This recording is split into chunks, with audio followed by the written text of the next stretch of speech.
Conocerán la verdad y la verdad los hará libre. El día de hoy presentan estudios bíblicos a través de la Biblia, un análisis contextualizado, exegético y hermenéutico de la Biblia, desde Génesis hasta Apocalipsis, capítulo por capítulo, versículo por versículo, estudiaremos la Biblia para crecer en el conocimiento de la palabra de Dios. Estos estudios fueron diseñados por el teólogo erudito John Berno Magui y fueron narrados por el pastor Samuel Montoya. Acompáñenos en este interesantísimo recorrido bíblico a través de la Biblia. Los dejo con el estudio del día de hoy. Llegamos ahora al Amén. capítulo 12.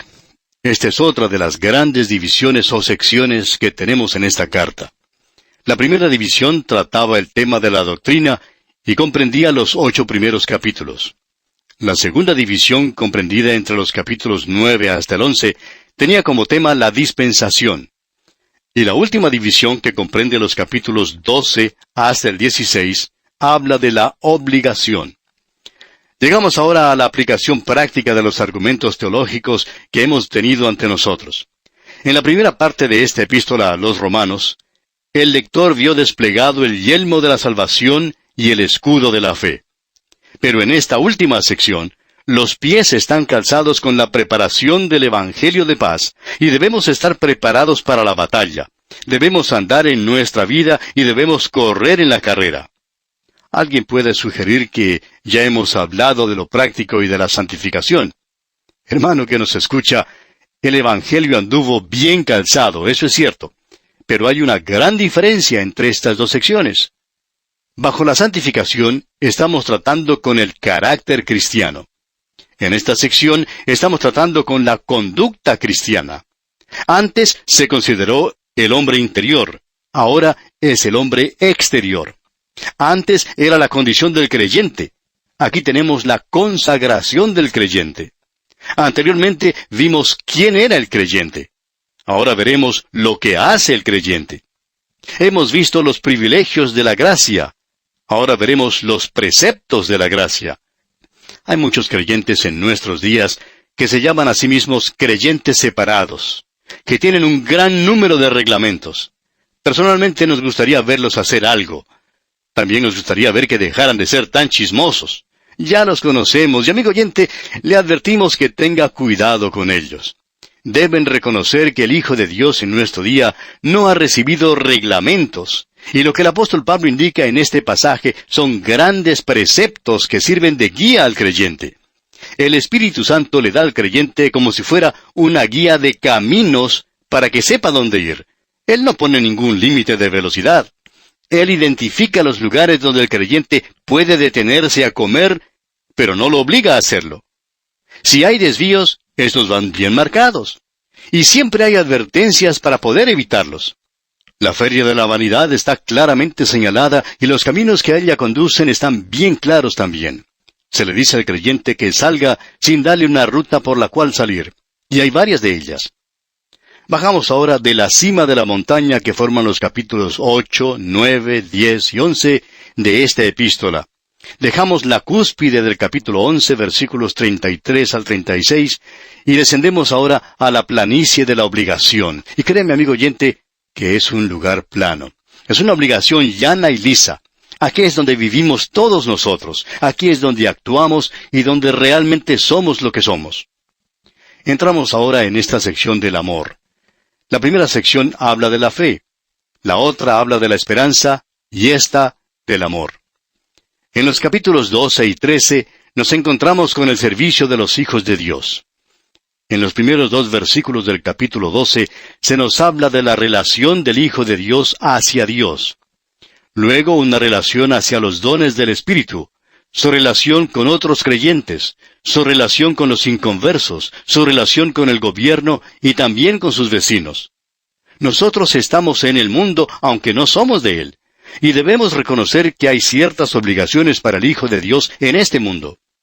Notemos ahora la relación del creyente para con Dios al leer los primeros versículos.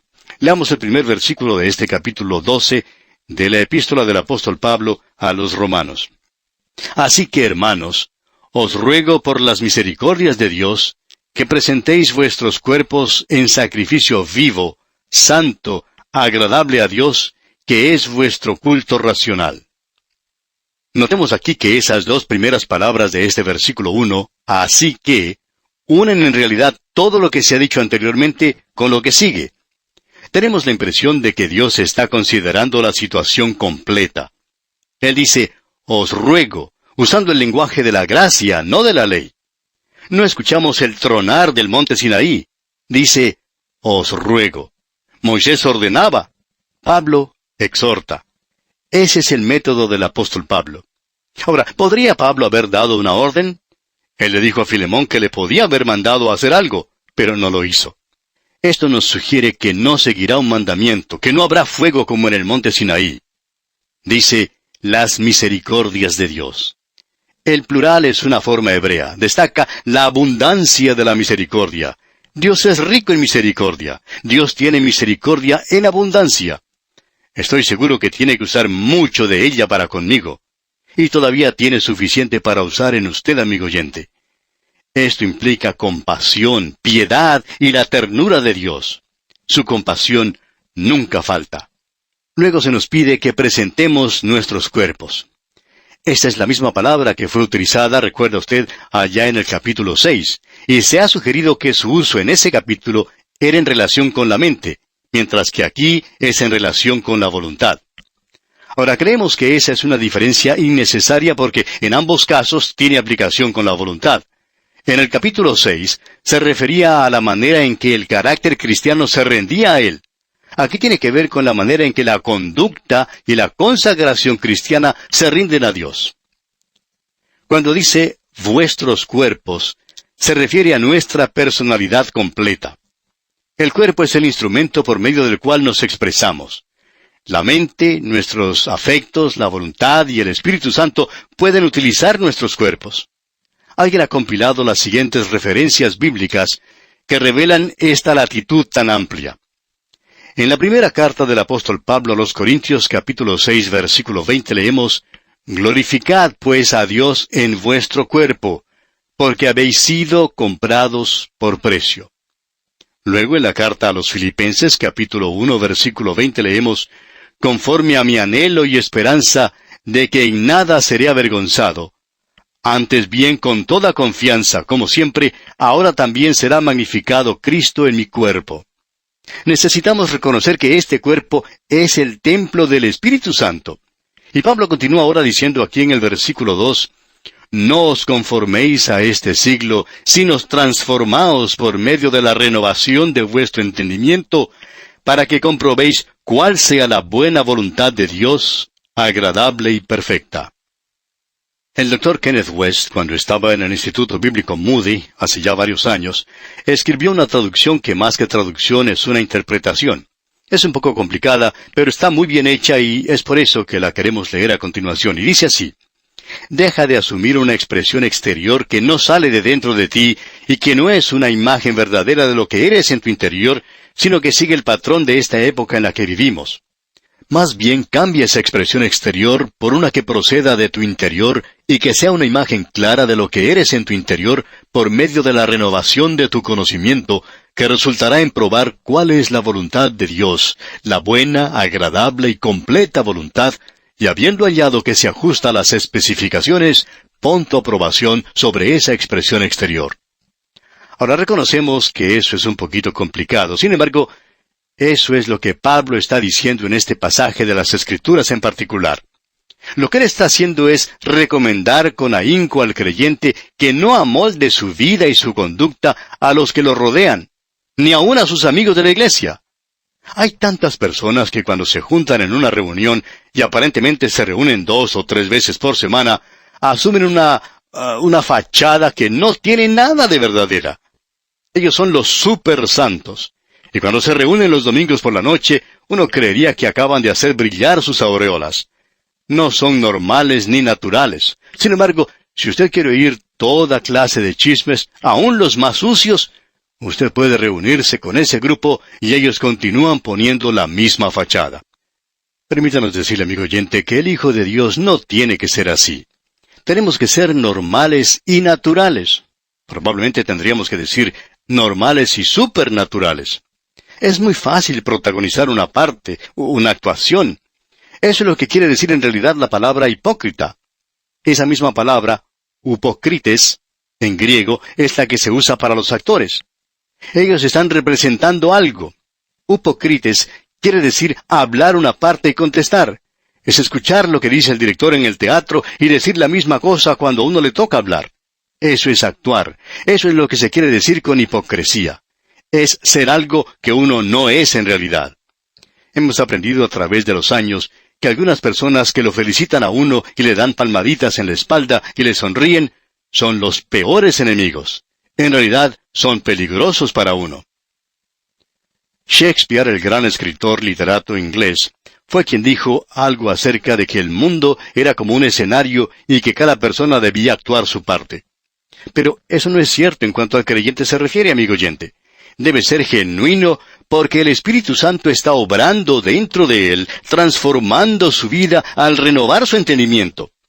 Pablo una y otra vez nos llama la atención sobre esto. En su segunda carta a los Corintios, capítulo 3, versículo 18, nos dice: Por tanto, nosotros todos, mirando a cara descubierta como en un espejo la gloria del Señor, somos transformados de gloria en gloria en la misma imagen, como por el Espíritu del Señor. Y en su carta a Tito, capítulo 3, versículo 5, dice: Nos salvó, no por obras de justicia que nosotros hubiéramos hecho, sino por su misericordia, por el lavamiento de la regeneración y por la renovación en el Espíritu Santo. Haciendo eso, es decir, permitiendo al Espíritu de Dios que obre, el creyente podrá probar la voluntad de Dios y comprobar que es buena. Desde el mismo momento en que usted o yo tomemos una postura o asumamos ser algo diferente a lo que somos en realidad, se nos hace imposible determinar la voluntad de Dios para nuestras vidas. La voluntad de Dios para la vida del creyente se hace buena y se ajusta exactamente a la voluntad del creyente. Primero es buena, luego es agradable, y finalmente es perfecta, en que la voluntad del creyente y la voluntad de Dios son iguales la una con la otra. Nosotros no podemos mejorar en esa clase de situación. El apóstol Pablo podía decir allá en su carta a los Filipenses, capítulo 4, versículo 13, todo lo puedo en Cristo que me fortalece. Es decir, todo lo que es su voluntad. Es maravilloso en estos días no tener que poner una falsa fachada, no tener que actuar la parte de un creyente, sino ser un creyente normal, dejando que el Espíritu de Dios se mueva y obre a través de uno. Alguien dijo: yo no quiero tener la voluntad inquieta que va de un lado a otro buscando alguna obra grande que realizar o algún secreto para conocer. Sería tratado como un niño y guiado donde quiera que vaya. Qué bueno es llegar al punto de poder entregar todo esto al Señor. Y Pablo nos está rogando que hagamos precisamente eso. Ese es el camino a la felicidad, amigo oyente. Ese es el camino al gozo. Ese es el camino para una vida de plenitud.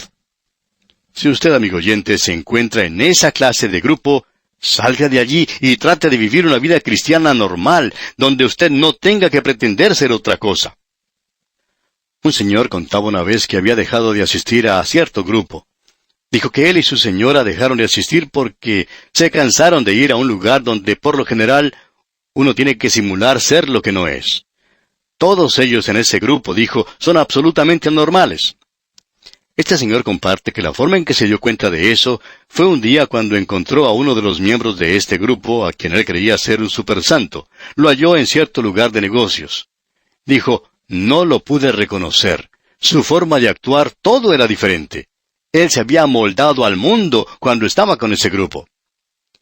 El camino de bendición, amigo oyente, es el de ser un creyente normal.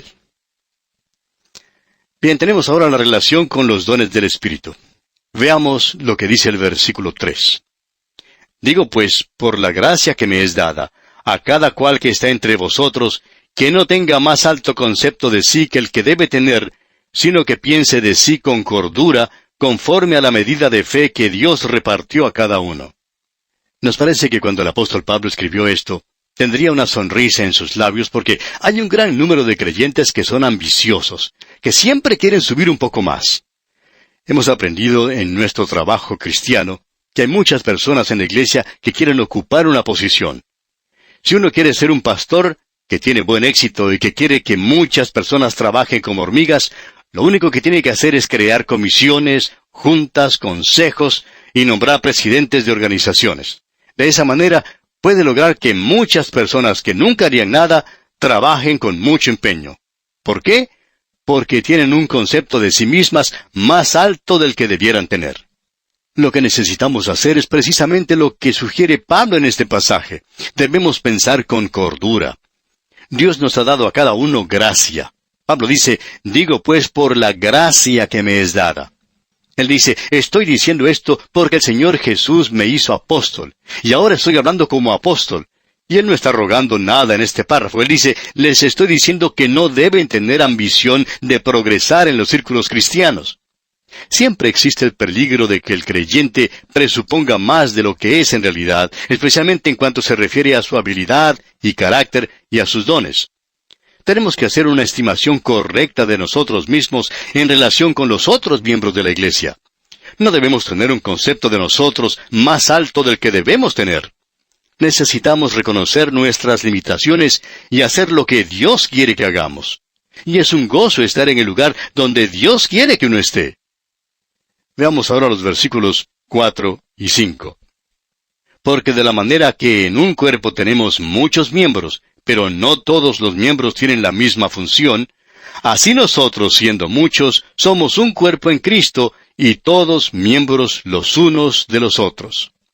Esta es la primera vez que Pablo introduce el gran tema de la iglesia como el cuerpo de Cristo. Y es interesante notar esto aquí.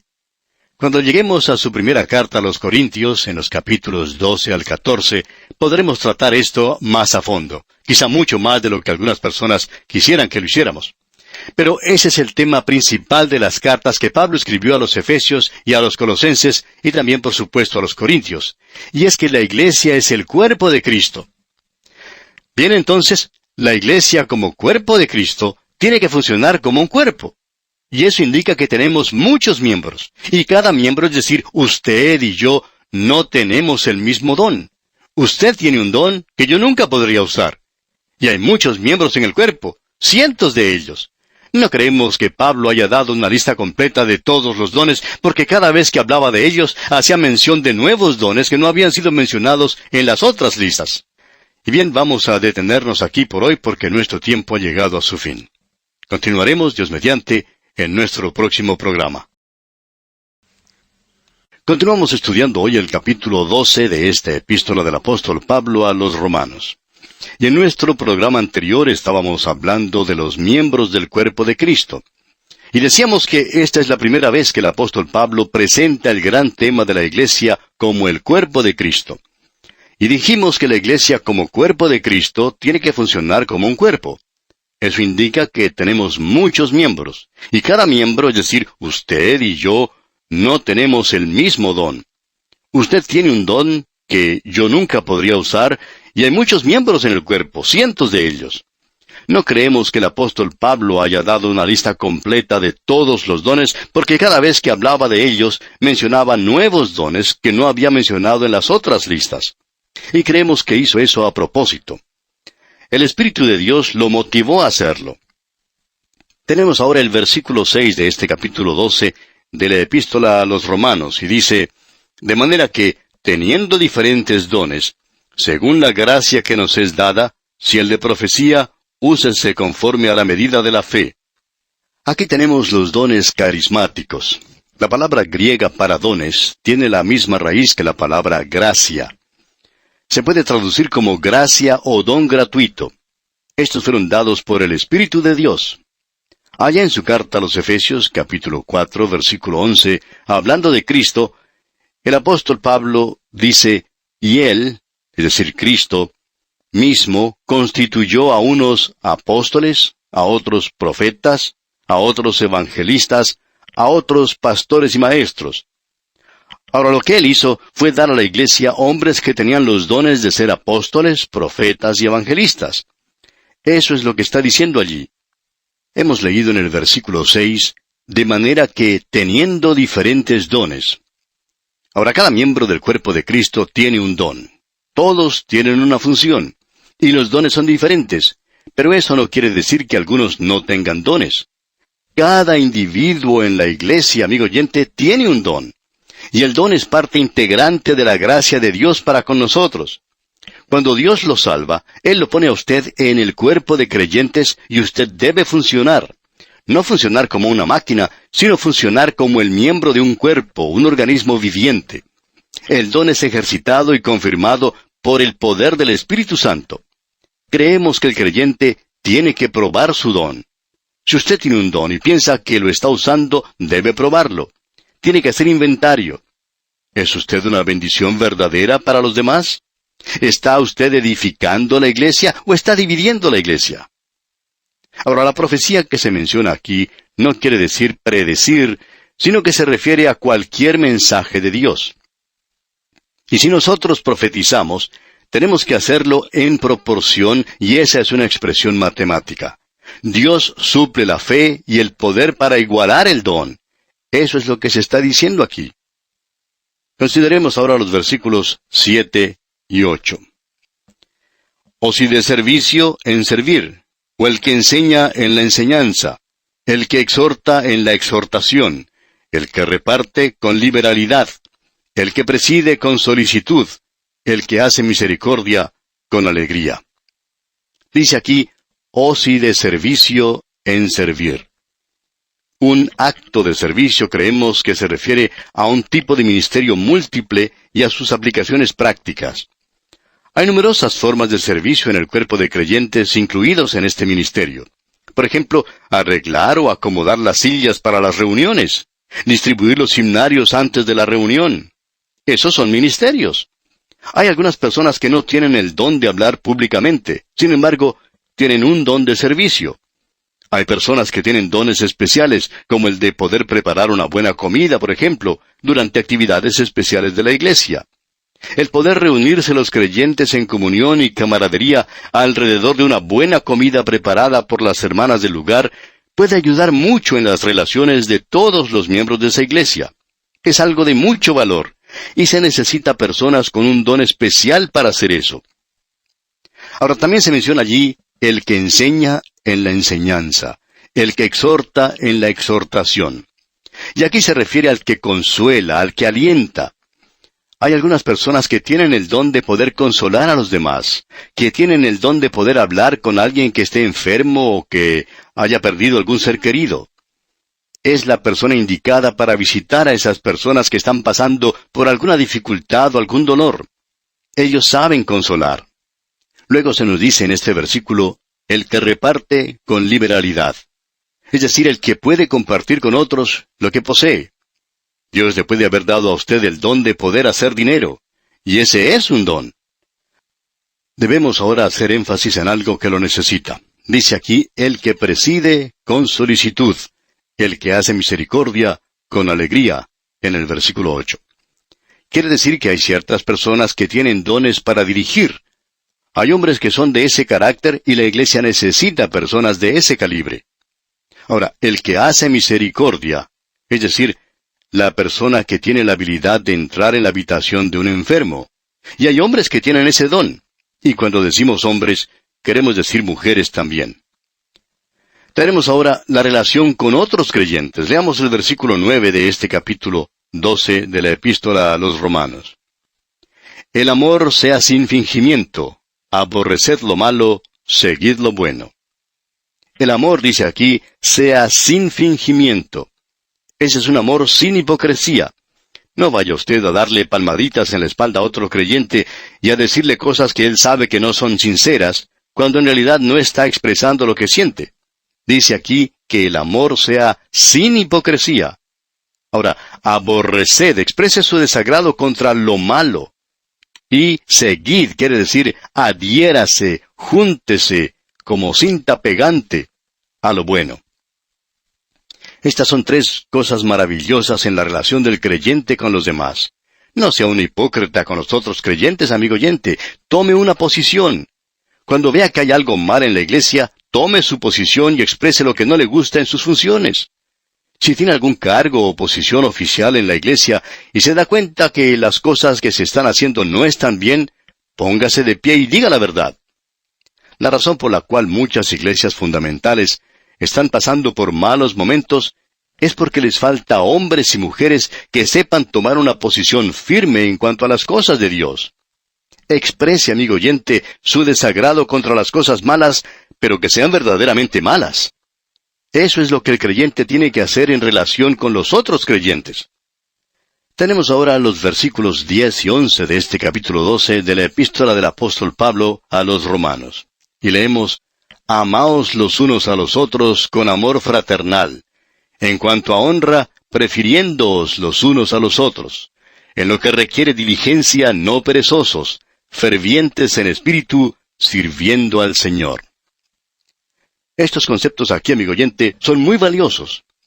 Debemos tener un código de honor. Debemos estar fulgurantes con el Espíritu de Dios. Nunca seamos perezosos. Debemos tener un fervor por las cosas de Dios. Debemos servir al Señor. Eso es lo que señalan estos versículos en cuanto a la conducta del creyente. Pero el punto principal es el servicio al Señor. Es de suma importancia. Esa es la conducta cristiana. Usted, amigo oyente, tiene que ser muy amable conmigo más de lo que ya es, porque vamos a vivir juntos por la eternidad. Y es mejor que comience a hacerlo ya tratando de llevarse bien conmigo, aprendiendo a soportar mis maneras un poco peculiares. Pero espere un momento. También yo debo comenzar a tratar de llevarme bien con usted. Debo aprender a soportar sus maneras también peculiares. Además, yo voy a tener un cuerpo nuevo, entonces, allá en la eternidad. Dejaré esta naturaleza vieja y usted también. Y por supuesto, eso será mucho mejor para los dos. Bien, veamos ahora lo que dice el versículo 12. Gozosos en la esperanza, sufridos en la tribulación, constantes en la oración. Eso es maravilloso, amigo oyente. Las circunstancias en las que se encuentra el creyente quizá no justifican el gozarse. Puede que lo contrario sea más cierto. Pero él ve el futuro y en esperanza se proyecta a sí mismo hacia otras circunstancias que son mucho más favorables.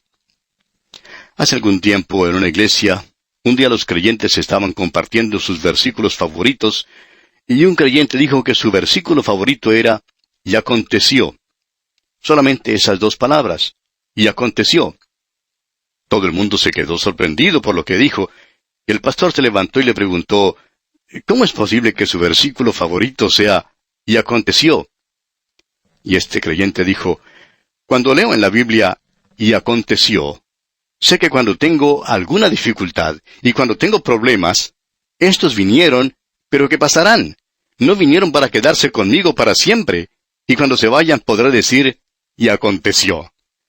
Quizá, amigo oyente, esa no sea una interpretación exacta de las Escrituras, pero ese hermano tenía la idea correcta. Y lo que Pablo está diciendo aquí es, gozaos en la esperanza. Y continúa Pablo diciendo, sufridos, es decir, pacientes en la tribulación. Eso es algo muy difícil, ¿verdad? También dice, constantes en la oración. Debemos ser hombres y mujeres de oración. Luego dice en la primera parte del versículo 13, compartiendo para las necesidades de los santos. Y eso quiere decir que debemos ayudar a los hermanos. En los círculos conservadores en nuestros días no hacemos eso. Muchas iglesias tienen fondos para esto o para aquello, pero ese dinero no se usa mucho.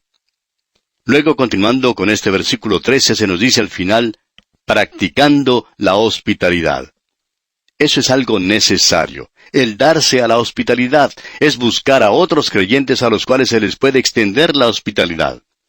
Quizá haya alguna persona en su grupo, ya sea en la iglesia o simplemente un grupo de creyentes, o en el vecindario, un creyente que sea una de esas personas que es más bien introvertida, no puede hacer amigos fácilmente, pero desea tener comunión con los demás creyentes.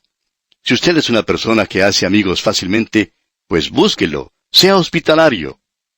Y luego en el versículo 14 leemos, bendecid a los que os persiguen, bendecid y no maldigáis.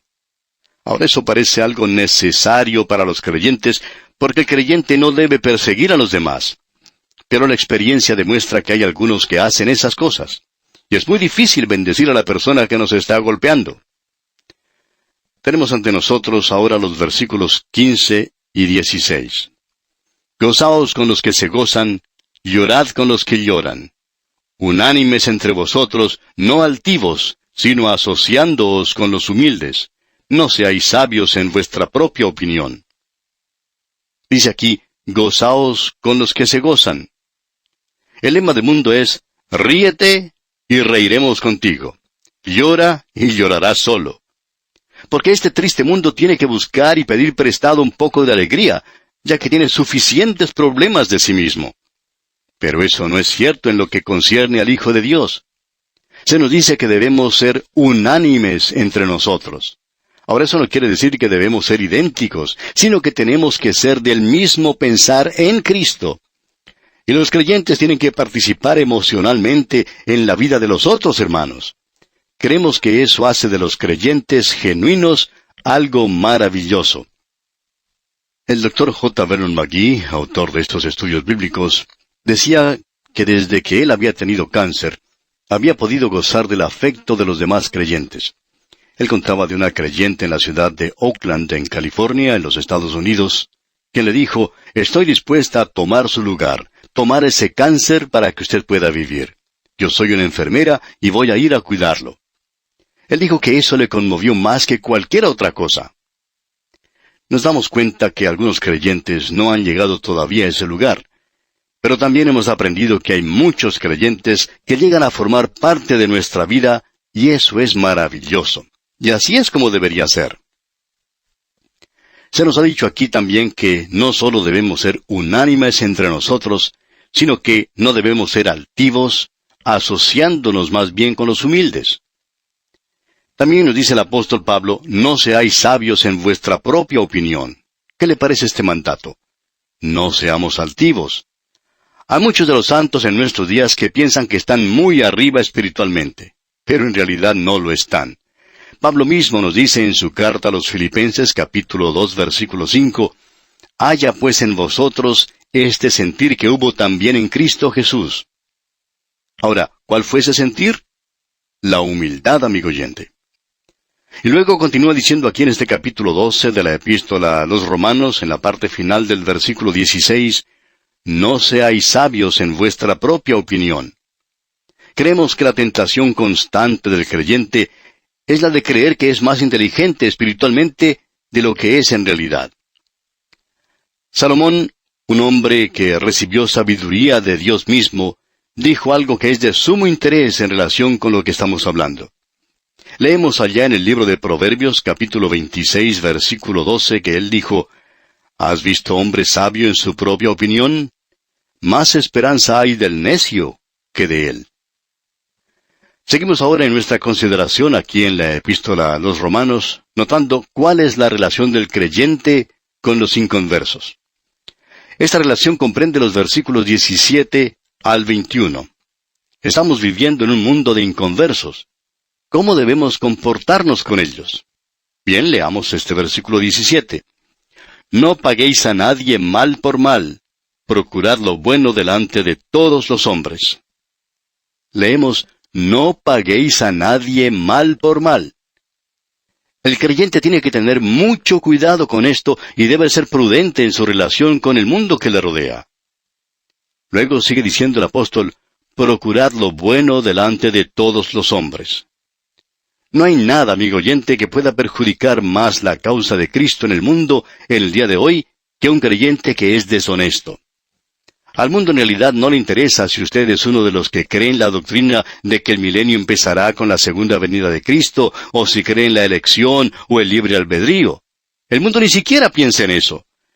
Pero la gente sí quiere saber si usted paga honradamente sus deudas, si usted dice la verdad o si miente.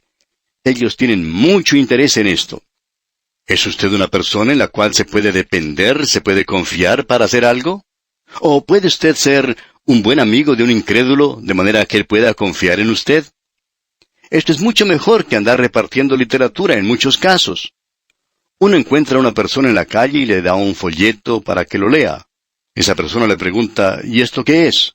Usted le dice, es un folleto que quiero que usted lea. A lo cual esa persona le responde, pero yo no sé leer. Sin embargo, ¿sabe lo que voy a hacer? Voy a observarlo a usted para ver qué huellas deja. Y amigo oyente, el valor no está en la literatura en sí, en muchos casos, sino en las huellas que nosotros estamos dejando en este mundo. Esa persona en la calle tenía mucha razón en lo que dijo. Eso sí que se puede apreciar. El mundo está observando qué clase de huellas estamos dejando, no la clase de literatura que estamos entregando. Ahora, por favor, amigo oyente, no nos malentienda. Nosotros debemos repartir literatura, claro que sí, pero debemos tener una vida que dé crédito a lo que estamos haciendo. Pasemos ahora al resto del versículo 17 y repasemos lo que dice. No paguéis a nadie mal por mal, procurad lo bueno delante de todos los hombres. Luego continúa con el versículo 18 diciendo, si es posible, en cuanto dependa de vosotros, estad en paz con todos los hombres. Me gusta leer esto porque hay ciertas personas con las cuales es prácticamente imposible vivir. Ellas no lo dejan a uno vivir en paz con ellas. Un pastor cuenta que una vez lo llamó una anciana de su iglesia para decirle que tenía una vecina con la cual no se podía entender. Ella vivía sola y era muy buena creyente. El pastor pensaba que si esta persona que lo llamó vivía sola, quizás no se podía llevar bien con nadie. Pero ella era una de esas creyentes con las cuales es un placer estar. El pastor, pues, fue a visitar a la vecina, y luego de un rato, ésta le dijo lo que pensaba de la viejita de al lado y lo que pensaba del pastor también. De modo que el pastor regresó a la casa de la creyente y le dijo que dejara de preocuparse, ya que era muy difícil para cualquier persona tratar de llevarse bien con su vecina. Este versículo no nos dice que tenemos que llevarnos bien con todo el mundo, sino que en cuanto dependa de nosotros. Por tanto, amigo oyente, tenemos que hacer todo lo que podamos y dejarlo allí. Hay muchas personas con las cuales no nos podemos llevar bien. Por tanto, es bueno que pensemos en lo que se nos dice aquí. Y llegamos ahora a los versículos 19 y 20. No os venguéis vosotros mismos, amados míos, sino dejad lugar a la ira de Dios, porque escrito está, mía es la venganza, yo pagaré, dice el Señor. Así que, si tu enemigo tuviere hambre, dale de comer. Si tuviere sed, dale de beber, pues haciendo esto, ascuas de fuego amontonará sobre su cabeza.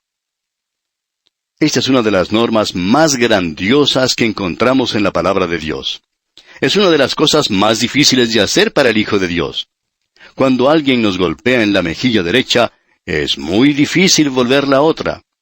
Creo que nosotros somos como la persona a la que golpearon en la mejilla, se levantó del suelo, e hizo como dice la Biblia.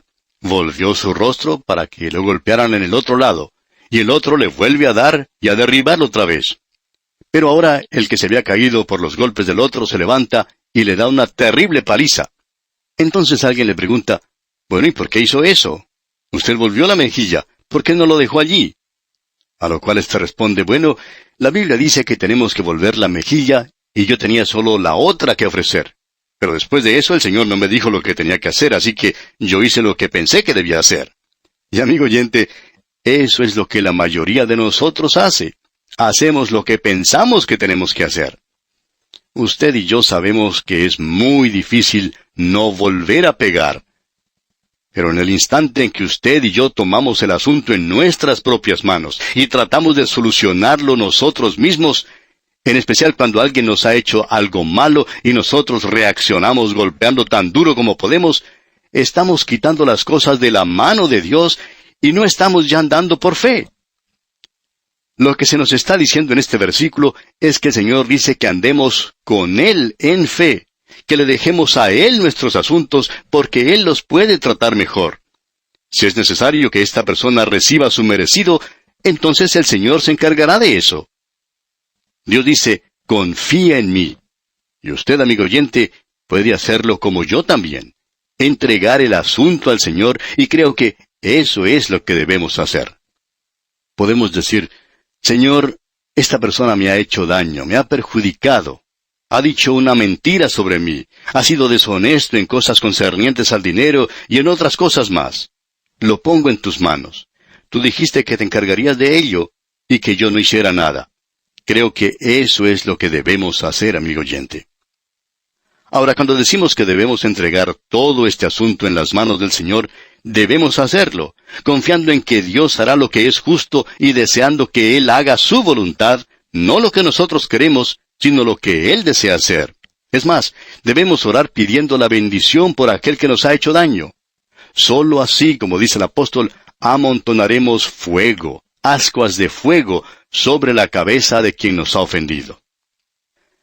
Y bien, amigo oyente, vamos a detenernos aquí por hoy porque nuestro tiempo ha tocado ya a su fin. Continuaremos, Dios mediante, en nuestro próximo programa. Será pues hasta entonces que el Señor derrame sobre usted sus ricas bendiciones. Continuamos nuestro estudio de este capítulo 12 de la epístola del apóstol Pablo a los Romanos. Y en nuestro programa anterior estábamos considerando los versículos 19 y 20. Y decíamos que esta es una de las normas más grandiosas que encontramos en la palabra de Dios. Es una de las cosas más difíciles también para el Hijo de Dios. Cuando alguien nos golpea en la mejilla derecha, es muy difícil volver la otra. Lo que ocurre es que la mayoría de nosotros hacemos lo que pensamos que tenemos que hacer. Y amigo oyente, usted y yo sabemos que es muy difícil no volver a pegar. Pero en el instante en que usted y yo tomamos el asunto en nuestras propias manos y tratamos de solucionarlo nosotros mismos, en especial cuando alguien nos ha hecho alguna cosa mala y nosotros reaccionamos golpeando tan duro como podemos, estamos quitando las cosas de las manos de Dios y no estamos andando por fe. Lo que el Señor nos pide es que andemos por fe, que le dejemos a Él estos asuntos, que Él los puede tratar mejor. Si es necesario que esta persona reciba su merecido, entonces el Señor se encargará de eso. Dios dice, confía en mí. Y usted y yo, amigo oyente, podemos hacerlo, entregar el asunto al Señor, y creemos que eso es lo que debemos hacer. Quisiera yo poder decir que le entrego todos estos problemas al Señor, pero lamentablemente, amigo oyente, a veces yo trato de golpear al otro. Bien, llegamos ahora al versículo 21. El versículo final de este capítulo 12 de la epístola del apóstol Pablo a los Romanos. Leemos, no seas vencido de lo malo, sino vence con el bien el mal. En otras palabras, el apóstol está diciendo, termina de una vez de ser vencido por el mal, vence al mal por medio de la bondad. El creyente anda a través de este mundo perverso con su satánico sistema. No puede pelear. Si usted comienza a luchar contra ese sistema satánico, amigo oyente, va a ser vapuleado. Usted no puede usar las mismas tácticas del mundo, de odio y de venganza. Si lo hace, puede estar seguro de su derrota. Dios ha dado al creyente lo bueno, el Espíritu Santo. El creyente tiene que andar en el Espíritu. El mismo apóstol Pablo nos dice allá en su carta a los Gálatas capítulo 5 versículo 16, andad en el Espíritu y no satisfagáis los deseos de la carne. Si vivimos en el Espíritu, dice Pablo, andemos también en el Espíritu.